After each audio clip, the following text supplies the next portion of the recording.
नमस्कार दोस्तों, मैं वीरेंद्र जैन आपका एक बार फिर स्वागत करता हूं आपके अपने चैनल ITI नॉलेज में। हम लोग 2000 क्वेश्चन पढ़ रहे हैं जिसके 18 पार्ट आ चुके हैं। ये 19वां पार्ट है आपका।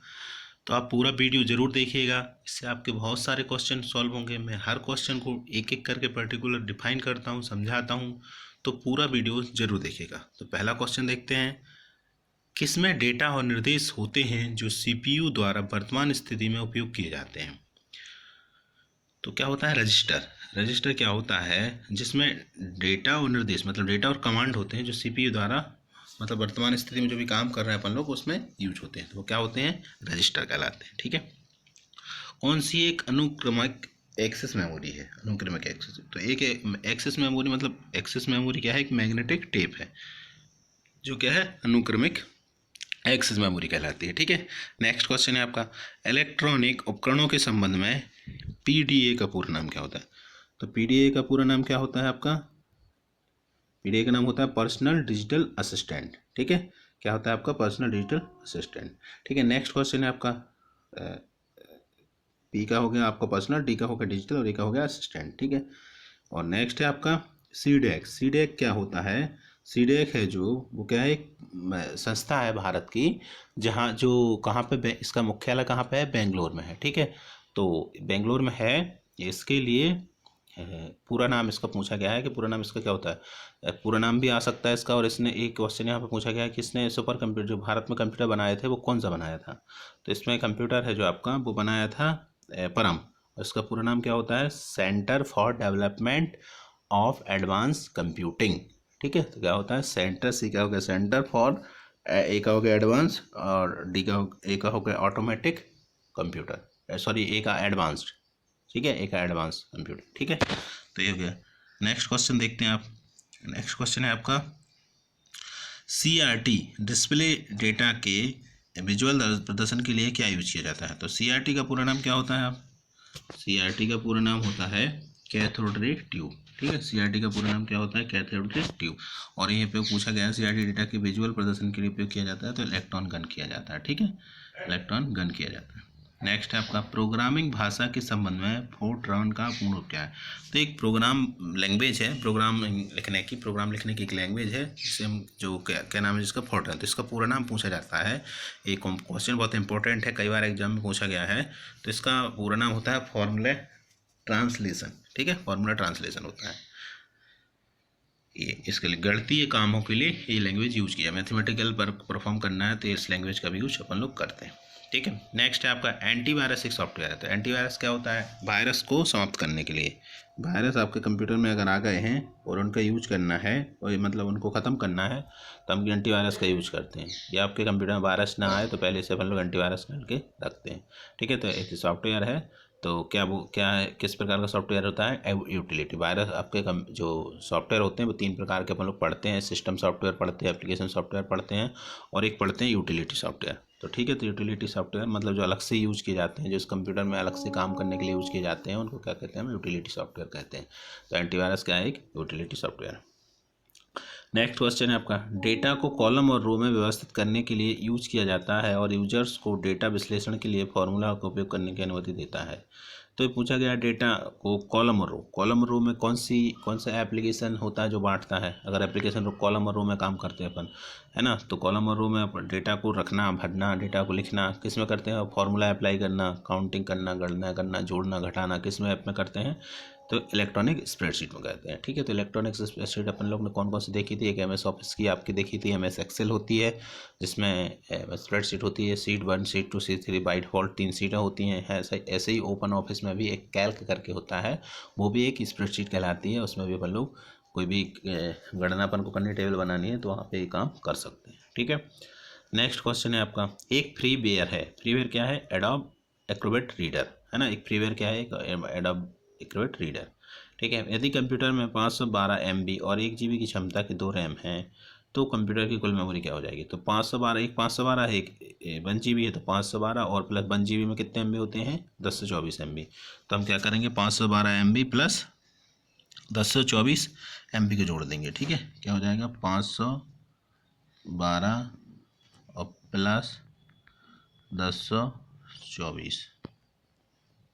ठीक है, तो ये हो जाएगा आपका, इतना जोड़ेंगे तो इतना आएगा 1526, ठीक है, तो ये हो जाएगा। नेक्स्ट क्वेश्चन देखते हैं। 128 किलोबाइट के बराबर होता है, तो एक किलोबाइट बराबर होता है कितना हो, 1024 बाइट होता है। तो इस 2 to the power 20, तो बिट्स तो कितना हो जाएगा, 128 किलोबाइट, ठीक है। तो इसको देख सकते हो आप, अगर इसको गुणा करके तो 128 आ जाएगा किलोबाइट, ठीक है। मेनू ऑप्शन या की स्ट्रोक कॉम्बिनेशन के माध्यम से एक कंप्यूटर को रीबूट करने की प्रक्रिया को हम क्या कहते हैं, ठीक है। तो रीबूट करना, रीस्टार्ट करना कंप्यूटर को, तो क्या कहलाता है, वार्म बूट कहलाता है। और कंप्यूटर को पहले से चालू करना क्या कहलाता है, आपका कोल्ड बूट कहलाता है। ये प्रोसेस क्या कहलाती है, बूटिंग कहलाती है। तो बूटिंग कितने से होती है, 2 प्रकार से होती है, एक वार्म बूटिंग होती है, कोल्ड बूटिंग होती है, या वार्म बूट बोलते हैं या कोल्ड बूट बोलते हैं, ठीक है। तो यहाँ से पूछा गया है कि मेनू ऑप्शन है की स्ट्रोक, मतलब कीबोर्ड की कॉम्बिनेशन से कीबोर्ड के button control plus alt plus delete press करके एक कंप्यूटर को रीबूट करने की प्रक्रिया को हम क्या कहेंगे, वार्म बूट कहेंगे, ठीक है। नेक्स्ट है आपका, बायोस प्रोग्राम को स्थायी रूप से खाली स्थान में संग्रहित किया जाता है। तो बायोस देखते हो आप, बायोस का काम क्या होता है, बेसिक इनपुट आउटपुट सिस्टम, है ना। जब कंप्यूटर चालू हो रहा होता है तो बेसिक इनपुट आउट बायोस का काम होता है कि भाई जो कंप्यूटर है वो प्रॉपर, जो उसके इनपुट आउटपुट डिवाइस है प्रॉपर कनेक्ट है कि नहीं, चालू हो रहे हैं कि नहीं, है ना। वो किसका काम है, बायोस का है, ठीक है। तो बायोस उसमें हो मतलब इंस्टॉल, उसमें रहना भी चाहिए, स्टोर भी रहना चाहिए कंप्यूटर में। तो ये रहता है रोम में। रोम क्या होती है, आपकी रीड ओनली मेमोरी होती है, जो क्या होती है, स्थायी मेमोरी होती है या नॉन वोलाटाइल मेमोरी होती है, जिसमें डेटा को आप पढ़ सकते हैं, है ना। तो ये क्या है, आपकी बायोस का है। बायोस को किस में रखेंगे, रोम चिप में, रीड ओनली मेमोरी में, ठीक है। नेक्स्ट है आपका, एक पीसी की बूट प्रक्रिया के दौरान कौन सा एक ऑपरेटिंग सिस्टम को मेमोरी में लोड करता है। एक पीसी बूट प्रक्रिया के दौरान कौन सा एक ऑपरेटिंग सिस्टम को मेमोरी में लोड करता है। तो क्या होता है, बूट स्ट्रैप लोडर, है ना। जब कंप्यूटर चालू हो रहा होता है तो ऑपरेटिंग सिस्टम को मेमोरी में लोड होने की आवश्यकता होती है, तो वो क्या कहलाता है, आपका बूट स्ट्रैप लोडर लोड करता है, ठीक है। नेक्स्ट क्वेश्चन है आपका, नेक्स्ट क्वेश्चन पूछा गया है कि जो आपका सर्च प्रोग्राम्स एंड फाइल या रन विकल्प के माध्यम से कमांड निष्पादित करने के लिए लॉन्च होता है। तो आप देखते हो विंडो प्लस आर प्रेस करते हैं, ठीक है। एक शॉर्टकट की होती है window plus R. Window plus R press किया तो एक रन विंडो खुलती है, जहाँ से अपन कोई कमांड लिखते हैं तो वहाँ से कोई भी अपन कमांड को रन कर सकते हैं। तो अपने वहाँ पे ये पूछ रहा है CMD लिखा, तो CMD से क्या खुलता है, कमांड प्रॉम्प्ट खुलता है, एक ब्लैक स्क्रीन खुल जाती है जहाँ पे अपन लोग उसको कोई भी कमांड को रन कर सकते हैं, ठीक है। तो ये पूछ रहा है विंडोज, इसको मतलब इसको क्या बोलते हैं हम, विंडोज कमांड प्रोसेसर बोलते हैं, ठीक है। कमांड प्रॉम्प्ट भी बोलते हैं और विंडोज कमांड प्रोसेसर बोलते हैं, जिससे अपन CMD कमांड लिखते हैं तो वो उसमें खुल जाता है, वहाँ पे अपन लोग कोई भी कमांड को रन कर सकते हैं। देखो ये क्वेश्चन है IPv4 और IPv6, ये मैंने बार बार क्वेश्चन आता है, बार बार सॉल्व करते हैं अपन इसको, और बहुत ही इंपॉर्टेंट क्वेश्चन है। गेट लेवल के पेपर होते हैं उसमें भी ये क्वेश्चन पूछा जाता है आपसे। तो IPv4 मतलब होता है इंटरनेट प्रोटोकॉल वर्जन 4 और इंटरनेट प्रोटोकॉल वर्जन 6, है ना, V4 और V6। तो इसकी बिट्स कितनी होती है, इसमें लंबाई, जो बिट्स की लंबाई होती है वो कितनी होती है। तो मैंने आपको पुराने, अगर आप पिछले वीडियो देखोगे तो ये बहुत बार पूछा गया है। तो IPv4 की जो लंबाई होती है वो 32 बिट होती है और IPv6 की 128 बिट होती है। तो ये बिल्कुल याद कर लेना, ये क्वेश्चन बहुत इंपॉर्टेंट है। नेक्स्ट है आपका, कौन सा पहली नज़र में एक उपयोगी सॉफ्टवेयर प्रतीत होता है और कंप्यूटर में इंस्टॉल होने के बाद उसे नुकसान पहुंच जाता है। हम देखते हैं कोई भी इंटरनेट का यूज कर रहे हैं और हमें लगता है कि ये सॉफ्टवेयर उसमें लिख के आ रहा है कि कोई भी फाइल को छोटा करिए या फाइल को बड़ा करिए, है ना, या पैसे कमाइए, बहुत मतलब अपन को लगता है कि इंपॉर्टेंट है, लगता है कि इंपॉर्टेंट, लेकिन वो आपकी फाइलों को नुकसान पहुँचाता है। वो क्या है, एक मालवेयर कहलाता है, ट्रोजन, है ना, ट्रोजन हॉर्स, है ना। ट्रोजन हॉर्स क्या होता है, जो आपको दिखता है तो उपयोगी है, मतलब लगता है कि भाई हमें कंप्यूटर के काम में होगा, लेकिन इंस्टॉल होने के बाद वो आपकी फाइलों को ही नुकसान पहुंचाने लगता है। तो एक प्रकार का मालवेयर है जो क्या कहलाता है, आपका ट्रोजन, ठीक है। ट्रोजन हॉर्स पूरा कर लिखना चाहो उसको तो पूरा नोट कर सकते हो, ट्रोजन हॉर्स। नेक्स्ट क्वेश्चन है आपका, यूजर के ज्ञान के बिना उसकी जानकारी एकत्रित करता है और पीछे से किसी और की जानकारी को मतलब पीछे से किसी और को दूसरे को भेज देता है, संचारित कर देता है, बता देता है कोई को, ठीक है। तो वो क्या कहलाता है, स्पाईवेयर, है ना। ये भी एक नुकसान पहुंचाने वाला आपके कंप्यूटर को है, जो आपकी जानकारी के बिना, मतलब जैसे आप इसका एग्जांपल देखना चाहो तो स्पाईवेयर अभी एक पेगासस का मामला चल रहा है इंडिया में, तो वो इसी का उदाहरण है। स्पाईवेयर मतलब किसी पर्टिकुलर व्यक्ति की जानकारी ले लेना, उसको बिना पता हुए उसकी जानकारी एकत्र करना, उसको पब्लिक कर देना या जानकारी को संचारित कर देना, तो वो क्या कहलाता है, आपका स्पाईवेयर, ठीक है। तो ये क्वेश्चन बहुत इंपॉर्टेंट है, इसको आप देख सकते, याद कर लेना कि स्पाईवेयर होता है। नेक्स्ट है आपका क्वेश्चन है कौन सी संदेश की एन्कोडिंग प्रक्रिया है जिसका केवल अधिकृत पार्टियां ही उपयोग कर सकती हैं। ठीक है, तो एक एन्क्रिप्शन ऐसी प्रोसेस होती है जो क्या करती है, अधिकृत पार्टियों को, मतलब जिसको पता है, उसके बारे में जानकारी है, वही इसको ओपन कर सकता है। वो क्या कहलाती है, आपकी एन्क्रिप्शन कहलाती है। ठीक है, एन्क्रिप्शन। और एक एन्क्रिप्शन होता है डिक्रिप्शन। मतलब एन्क्रिप्शन जिसने भेजा, जैसे मैंने आपको भेजा मैसेज, और आपके पास अगर उसका अथॉरिटी है तो आप उसको डिक्रिप्ट कर पाओगे, पढ़ पाओगे उसको। तो एक होती है एन्क्रिप्शन और एक होती है डिक्रिप्शन। ठीक है, दोनों आपको समझ में आ गई होंगी। इनक्रिप्टेड एनकोडेड संदेश को खालिस्तान रूप में रखा जाता है। तो इनक्रिप्टेड कोड है जो, उसको किस में रखा जाता है, सिफर टेक्स्ट। एक सिफर टेक्स्ट होता है, एक प्लेन टेक्स्ट होता है। प्लेन टेक्स्ट होता है नॉर्मल ABCDEFG, ये हो गया आपका प्लेन टेक्स्ट। और एक सिफर टेक्स्ट में कन्वर्ट किया तो एक कैसे कर देता है, कन्वर्ट कर देता है। जैसे ए को एंड का साइन लिख दिया, बी को हैश का साइन लिख दिया, सी को 5 लिख दिया। इस टाइप से वो क्या करता है, उसको कन्वर्ट कर देता है। तो ये क्या होता है, सिफर टेक्स्ट कहलाता है। ठीक है, एक प्लेन टेक्स्ट आपने अपन लोग देखते हैं ABCDEFG, नॉर्मल टेक्स्ट है, प्लेन टेक्स्ट है, इसको कन्वर्ट कर लेता है सिफर टेक्स्ट में। तो क्या है, वो जो बीच में अनऑथराइज यूजर रहते हैं वो उसको कोड, मतलब उसको डिक्रिप्ट नहीं कर पाते। जिसके पास इसका एक्सेस है वही इसको डिक्रिप्ट कर पाता है। ठीक है, तो इन्हें इंक्रिप्शन और डिक्रिप्शन की प्रोसेस है। ये सिफर टेक्स्ट आपको समझ में आया होगा कि कैसे होता है सिफर टेक्स्ट। नेक्स्ट है आपका फाइल प्रबंधन के संबंध में HPFS का पूरा नाम क्या है। फाइल प्रबंधन है ना, फाइल मैनेजमेंट के संबंध में HPFS। तो H का होता है हाई परफॉर्मेंस फाइल सिस्टम। ठीक है, तो HPFS का हो गया high performance file system. H का हो गया हाई, P का हो गया परफॉर्मेंस, F का हो गया फाइल, और S का हो गया सिस्टम। ठीक है, तो क्या हो गया हाई परफॉर्मेंस, उसको याद कर सकते हो, पूछा जाता है। नेक्स्ट है आपका basic FAT file system. File FAT का पूरा नाम क्या होता है, file allocation table. File system में एक फाइल या डायरेक्टरी का नाम का एक्सटेंशन खालिस्तान वर्ण तक हो सकता है। ठीक है, तो आप फाइल की डायरेक्टरी का जो एक्सटेंशन है FAT में, फाइल एलोकेशन टेबल में, उसमें कितने वर्ण तक होता है, 3 वर्ण तक हो सकते हैं एक्सटेंशन, है ना। जैसे आप देखते हो कि डॉक फाइल का जो वर्ड फाइल का एक्सटेंशन होता है वो DOC होता है, PDF होता है एक एक्सटेंशन, एक्सेल का XLSX होता है ना, XLXX होता है ना।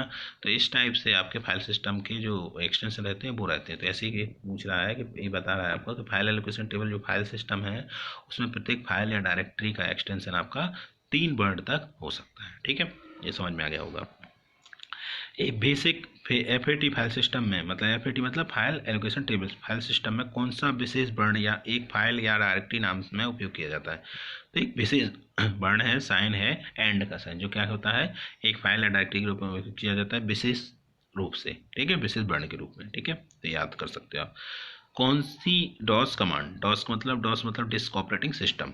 ठीक है, कमांड का यूज एक से अधिक फाइलों या संपूर्ण डायरेक्टरी को एक डायरेक्टरी से दूसरी में कॉपी करने के लिए किया जाता है। ठीक है, संपूर्ण डायरेक्टरी, एक या एक से अधिक फाइल को कॉपी करना है, या संपूर्ण डायरेक्टरी, पूरी डायरेक्टरी को ही कॉपी करना है, तो अपन कॉपी कमांड की जगह क्या करेंगे, एक्स कॉपी कमांड यूज करेंगे। ठीक है, तो एक डॉस की कमांड है एक्स कॉपी, जिससे एक से अधिक फाइलों या संपूर्ण डायरेक्टरी को एक डायरेक्टरी से दूसरे में कॉपी किया जा सकता है। ठीक है, नेक्स्ट है आपका MS वर्ड में यह सुनिश्चित करने के लिए उपयोग किया जा सकता है कि बाइंडिंग टेक्स्ट को अस्पष्ट नहीं करती है। अगर टेक्स्ट को अस्पष्ट नहीं करती तो अपन क्या कर सकते हैं, गटर मार्जिन से सेट कर सकते हैं। ठीक है, तो आंसर क्या हो जाएगा, गटर मार्जिन हो जाएगा। MS वर्ड में 18 पॉइंट फॉन्ट आकार किसके समतुल्य होता है। तो आप देखते हो MS वर्ड में 1 2 3 11 13 12 14 ऐसे वर्ड करके फॉन्ट साइज होता है। तो ये पूछ रहा है कि 18 पॉइंट फॉन्ट साइज होता है, वो कितनी किसके बराबर होता है। तो ये भी पूछ लिया जाता है, उसमें ऑप्शन दे दिए जाएंगे 1/2 इंच, 1/3 इंच, 1/4 इंच, 1/5 इंच, है ना। तो आंसर क्या है आपका 1/4 इंच। तो 1/4 इंच किसको करता है, 18 पॉइंट फॉन्ट को करता है। ठीक है, नेक्स्ट है आपका स्वचालित रूप से उस शब्द को अगली पंक्ति की शुरुआत में ले जाता है जो लाइन पर फिट होने के लिए बहुत लंबा है। तो ये क्या कहलाता है, वर्ड रैप। अगर आप एक लाइन में कुछ चीज़ों को, एक जो पंक्ति लाइन में शुरुआत में आपका लिख रहे हो और आपको लगता है ये बहुत बड़ा है, फिट नहीं हो पा रहा, तो वो क्या करते हैं, वर्ड रैप क्या होता है, जो वर्ड रैप होता है वो क्या होता है, उसकी नेक्स्ट लाइन में उसको फिट कर देता है। तो ये क्या कहलाता है, आपका वर्ड रैप कहलाता है। नेक्स्ट क्वेश्चन है आपका, इंपॉर्टेंट है बहुत। पैराग्राफ की शुरुआत में एक बड़ा कैपिटल अक्षर बनाने के लिए MS वर्ड की कौन सी विशेषता का यूज करता है। तो क्या करता है ड्रॉप कैप। ड्रॉप कैप क्या होता है, पैराग्राफ की शुरुआत में अगर एक बड़ा कैपिटल अक्षर बनाने के लिए उस बड़ा, तो आप देखते हो पैराग्राफ में कोई भी अपन लोग पूरा पैराग्राफ लिखते हैं तो पहला अक्षर क्या लिखते हैं, कैपिटल लिखते हैं। तो उसको अगर कैपिटल लिखवाना है आपको तो अपन क्या कर सकते हैं, word capital drop cap. Drop cap की मदद से वो डायरेक्ट आपका पहला वर्ड क्या कर देगा, कैपिटल कर देगा। ठीक है, कैपिटल कर देगा। MS एक्सेल में एक वर्कबुक में कम से कम कितनी वर्कशीट होनी चाहिए, तो वैसे स्वाभाविक सी बात है, अगर आपको वर्कबुक में काम करना है वर्कशीट, एक वर्कशीट तो होनी चाहिए। अगर एक भी वर्कशीट नहीं होगी तो काम कैसे कर पाएंगे। ठीक है, और यहाँ पर पूछना है कि बाय डिफ़ॉल्ट कितनी वर्कशीट होना चाहिए, तो बाय डिफ़ॉल्ट होना चाहिए आपकी 3 वर्कशीट। बाय डिफ़ॉल्ट 3 वर्कशीट होती है, शीट 1 शीट 2 शीट 3, है ना। फिर उसके बाद शीट 1 शीट 2 शीट 3 होती है। फिर उसके नाम भी नामों को रीनेम किया जा सकता है, उसको डिलीट किया जा सकता है ना। तो लेकिन कम से कम एक तो होनी चाहिए, तब तो उसमें अपन लोग काम कर पाएंगे। तो एक पूछ रहा है कि MS एक्सेल में वर्कबुक में है और सीटों का कलेक्शन क्या कहलाता है, आपका वर्कबुक कहलाता है। MS एक्सेल की वर्कशीट में टेक्स्ट का डिफॉल्ट ऊर्ध्वाधर संरक्षण, वर्टिकल अलाइनमेंट क्या होता है, बॉटम। वर्टिकल मतलब ऊपर से नीचे। तो सब अपन लिखते हैं तो क्या सबसे पहले ऊपर ही होता है, ऐसा तो नहीं रहता कि डायरेक्ट नीचे से लिखा जाए, ऊपर से लिखा जाता है, तो क्या होता है, बॉटम। ठीक है, नेक्स्ट, चयनित सेल सीमा के निचले दाएं कोने में एक छोटा काला वर्ग किस रूप में जाना जाता है। तो एक आप देखते हो चयनित सेल है, जो सिलेक्टिव सेल है, सीमा के निचले दाएं कोने में एक छोटा काला किस रूप में जाना जाता है, फिल हैंडल के रूप में जाना जाता है, जिसे हम क्या कहते हैं, फिल हैंडल। तो ये भी पूछा जाता है क्वेश्चन। एक्सेल में की कौन सी विशेषता संख्याओं की युक्ति प्रथा से ज्ञात करने की सुविधा प्रदान करती है। तो अगर आपको एक्सेल में कोई संख्या लिखी हुई है उसको एक साथ जल्दी से आपको जोड़ करना है, उसका जोड़ना है, तो आपका ऑटो सम कर सकते हैं। ऑटो सम करने के लिए शॉर्टकट की भी होती है अल्ट प्लस इक्वल, मतलब अल्ट प्लस इक्वल करके भी आप इसको जोड़ सकते हो। ठीक है, तो यहाँ से भी जो ऑटो सम के ऊपर ऑप्शन भी आता है ऑटो सम का, वहाँ से भी माउस की सहायता से भी आप ऐड कर सकते हो। ये न्यूमेरिकल टाइप के क्वेश्चन भी आते हैं। एक्सेल में एक सेल व्यंजक इक्वल टू 28/7 - 2 ये लिखा हुआ है, तो इसका मान क्या होगा, तो इसका मान क्या होगा, -4 होगा। ठीक है, ये सॉल्व करके आप देख सकते हैं। एक्सेल में एक सेल व्यंजक ये लिखा हुआ है, तो इसका आंसर क्या होगा, तो मान लीजिए दिख के सॉल्व करके दिखाया गया है, तो इस टाइप से आप इसको सॉल्व भी कर सकते हो, इसका आंसर निकाल सकते हो, है ना। तो एक्सेल में आप एक करके देखना। एक्सेल या आपका एक मैं इसका वीडियो लेके आऊँगा MS एक्सेल को, तो उसमें पूरे फॉर्मूले लगाने बता दूंगा। तो इस टाइप से लेकिन फॉर्मूले के क्वेश्चन भी आते हैं। ठीक है, नेक्स्ट क्वेश्चन है, B और 14 लिखा है। एक्सेल व्यंजक equal to count A1 colon A4 का मान क्या होगा, तो A4 का मान क्या होगा, 3 होगा। ठीक है, त्रुटि मान डिवाइड अपॉन 0 दर्शाता है। तो विभाजन ऑपरेशन का भाजक उस सेल को संदर्भ करता है जिसमें या तो 0 हो, जिसमें या तो 0 या रिक्त है, या 0 लिखा है या खाली है वो। अब नेक्स्ट क्वेश्चन देखते हैं, ये बहुत इंपॉर्टेंट क्वेश्चन है आपका। डाउनलोडिंग एक प्रक्रिया है, आप इसको देखिएगा। डाउनलोडिंग एक प्रक्रिया है जिसमें डेटा कंप्यूटर से कंप्यूटर में ट्रांसफर किया जाता है। तो डाउनलोडिंग देखो, एक अपलोडिंग होती है, एक डाउनलोडिंग होती है। तो डाउनलोडिंग क्या है, जिसमें डेटा रिमोट कंप्यूटर से लोकल कंप्यूटर में ट्रांसफ़र किया जाता है। ठीक है, डाउनलोडिंग मतलब जो आपका मेन कंप्यूटर रहेगा जिसमें इंटरनेट रहेगा, सर्वर रहेगा, उससे अपन लोग एक्सेस करेंगे तो अपनी मेमोरी में आ जाएगा। तो क्या होगा यहाँ पर, डाउनलोडिंग क्या कहलाता है, रिमोट कंप्यूटर से लोकल कंप्यूटर में ट्रांसफ़र किया जाता है। और यहाँ पे अपलोडिंग हो जाएगा, तो क्या हो जाएगा, यहाँ पे लोकल कंप्यूटर से रिमोट कंप्यूटर में अपलोड किया जाएगा। ठीक है, तो ये होता है दोनों में अंतर, अपलोड और डाउनलोडिंग में। ठीक है, अंतर समझ में आ गया होगा आपको। नेक्स्ट क्वेश्चन देखते हैं आप। नेटवर्क टोपोलॉजी में किसमें प्रत्येक नोड एक केंद्रीय नोड से जुड़ा हुआ होता है। तो आप देखते हो नेटवर्क टोपोलॉजी का काम क्या रहता है, कंप्यूटरों को कनेक्ट करना, एक नेटवर्क से नेटवर्क प्रोवाइड करना, जिससे आपके बहुत सारे कंप्यूटर कनेक्ट कर सकें। तो इसमें कई टोपोलॉजी पढ़ते हैं अपन लोग, जिसमें पहली एक टोपोलॉजी होती है बस टोपोलॉजी होती है, स्टार टोपोलॉजी होती है, रिंग होती है, हाइब्रिड होती है, ट्री टोपोलॉजी होती है, मैश टोपोलॉजी होती है। ये टोपोलॉजी अपन लोग पढ़ते हैं। तो इसी में एक पूछा गया, इसमें एक होती है रिंग टोपोलॉजी। एक रिंग टोपोलॉजी होती है जिसमें पूरे कंप्यूटर एक सेंटर में, मतलब इस सर्कल में कनेक्ट होते हैं रिंग में। तो यहाँ पर पूछा गया है प्रत्येक नोड एक केंद्रीय नोड से जुड़ा होता है। तो जो आपकी स्टार टोपोलॉजी होती है उसमें एक हब लगा होता है। हब क्या कहलाता है, आपका नेटवर्किंग कनेक्टिंग डिवाइस कहलाता है। ठीक है, तो जिससे आपका एक मतलब एक पहला जो हब लगा रहेगा उसी से सभी कंप्यूटर आपके कनेक्ट रहेंगे। तो ये पूछा गया प्रत्येक नोड मतलब प्रत्येक कंप्यूटर एक केंद्रीय नोड से, मतलब केंद्रीय नोड मतलब एक हब से कनेक्ट होता है। तो किस टोपोलॉजी में होता है, स्टार टोपोलॉजी में होता है। तो आपको समझ में आ गया होगा। अगर समझ में नहीं आता है कुछ भी क्वेश्चन तो आप एक बार कमेंट बॉक्स में करिए, हम उसको कमेंट बॉक्स में लिखिए, हम उसको प्रॉपर तरीके से आपको समझाएंगे। ठीक है, गूगल खोज क्वेरी सन उन वेब पेजों की खोज करेगा जिसमें सम्मिलित हों। तो सन से शुरू होने वाला कोई भी शब्द क्या होगा, उसमें शामिल हो जाएगा। ठीक है, तो ये सिंपल क्वेश्चन है। उस वेब सर्वर के पते को संदर्भित करता है जिस पर वेबसाइट की होस्टिंग की जाती है। तो आप देखते हो वेबसाइट है कोई, तो उसका ये URL होगा। ठीक है, तो उसी से आप उस वेब सर्वर पे एक्सेस कर पाओगे उसको। तो यूआरएल के द्वारा ही हम उसकी होस्टिंग कर सकते हैं। तो यूआरएल का पूरा नाम क्या होता है? यूनिफॉर्म रिसोर्स लोकेटर, ठीक है, जिसका अलग अलग यूआरएल होता है। जैसे गूगल जीमेल का है तो www.gmail.com है ना, इस टाइप से आपका यूआरएल होता है। सीपीयू टावर में मौजूद बड़े सर्किट को क्या कहा जाता है? सीपीयू में एक होता है बोर्ड, मदरबोर्ड बोलते हैं। जैसे मदरबोर्ड से क्या होते हैं, सभी डिवाइस जो आपके कंप्यूटर के रहेंगे वो कनेक्ट रहेंगे, तो मदरबोर्ड को सर्किट बोर्ड भी कहा जाता है।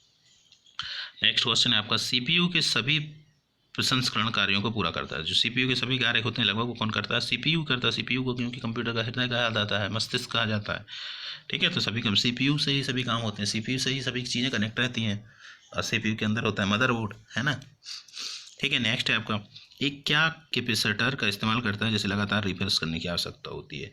तो एक मेमोरी होती है आपके कंप्यूटर में, रैम, है ना, रैंडम एक्सेस मेमोरी, जो क्या होती है, वोलेटाइल होती है, अस्थायी होती है, जिसके दो पार्ट होते हैं, जिसके दो टाइप होते हैं, एक होता है डी रैम, एक होता है एस रैम। तो एक एस का रैम का पूरा नाम होता है स्टैटिक रैम, और डी का रैम होता है डायनेमिक रैम। तो एस रैम होती है जो स्थायी मेमोरी, मतलब स्थिर मेमोरी होती है, जिसे रिफ्रेश करने की आवश्यकता नहीं होती है। लेकिन जो डी रैम होती है उसको रिफ्रेश करना पड़ता है लगातार। तो एक होती है एस रैम, एक होती है डी रैम। तो यहाँ पर रिफ्रेश करना आवश्यक होता है, मतलब डी रैम। नेक्स्ट क्वेश्चन है आपका, एक ऑप्टिकल स्टोरेज डिवाइस है जो सीडी से कई गुना तेज होती है। तो सीडी की कैपेसिटी होती है, सीडी का मतलब होता है कॉम्पैक्ट। सीडी की आप देखते हो कि पुरानी मूवी देखते थे अपन लोग तो दो पार्ट में, एक सीडी में दो मूवी, मतलब तीन पार्ट में भी कोई तीन सीडी में भी आती थी मूवी, है ना। लेकिन डीवीडी होती है उसमें एक ही डीवीडी में 4 से 5 मूवी रहती है। एक एग्जाम्पल बता रहा हूँ आपको, तो डीवीडी की साइज़ ज़्यादा होती है, 4.7 GB से ज़्यादा होती है, और सीडी की 700 MB तक होती है, ठीक है। तो ये ऑप्टिकल डिवाइस है जो सीडी से कई गुना तेज। तो क्या होगा इसका answer? DVD, digital versatile disc, है ना। दोनों के फुल फॉर्म भी याद रखना, पूछे जाते हैं।